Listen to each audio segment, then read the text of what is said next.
Hi, my name is Jens. I'm the guy who spent 33 years in prison for a crime he did not commit. In today's video, I'm going to be talking about one very specific and limited aspect of the case.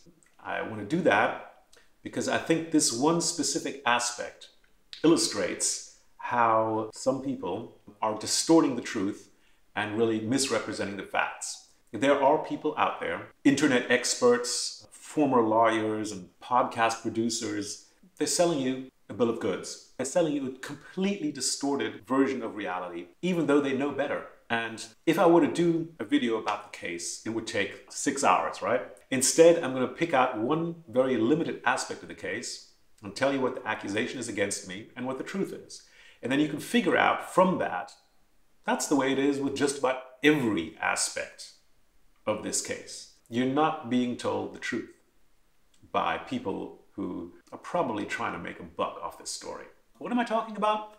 The accusation that I had injuries on me at the funeral of Derek and Nancy Haysom on April the 7th, 1985. Now, if that were true, that would be an almost overwhelming proof of my guilt, right?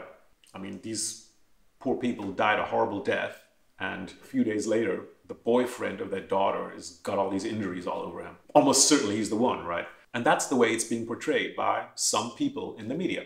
Jens Soering had injuries, must be guilty. Complete fabrication, not true, it's a lie. Let's look at it closely. I've linked up all the documents in the program description here for this video, so you can read all of this, it's all documented. Let's start with what the accusation is.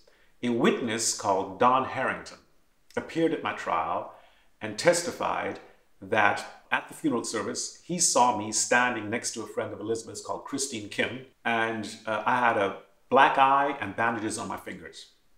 And 7 to 10 days later, so about a week later, he told the police about this, specifically Ricky Gardner. And that's a crock.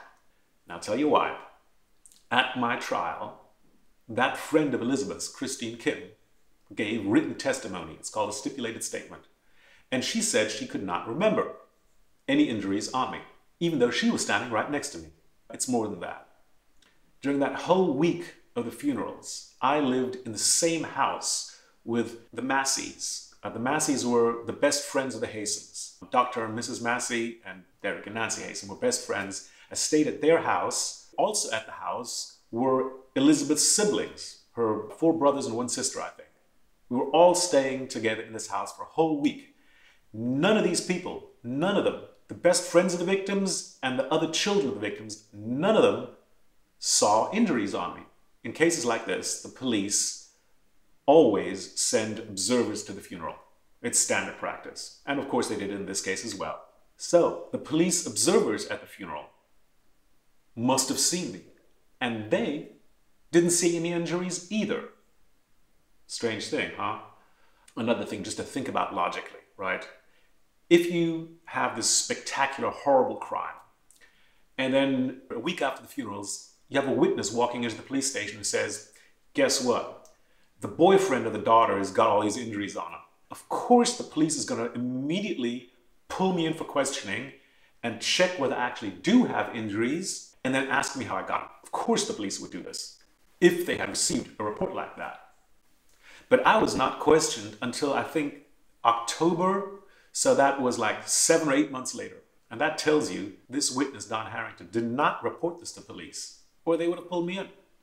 In the course of the pardon investigation, the investigators talked to Chuck Reed. He was the original senior investigator on this case during the entire first year, from April 1985 until April 1986. He gave a statement as part of the pardon investigation about this allegation from Don Harrington about the injuries.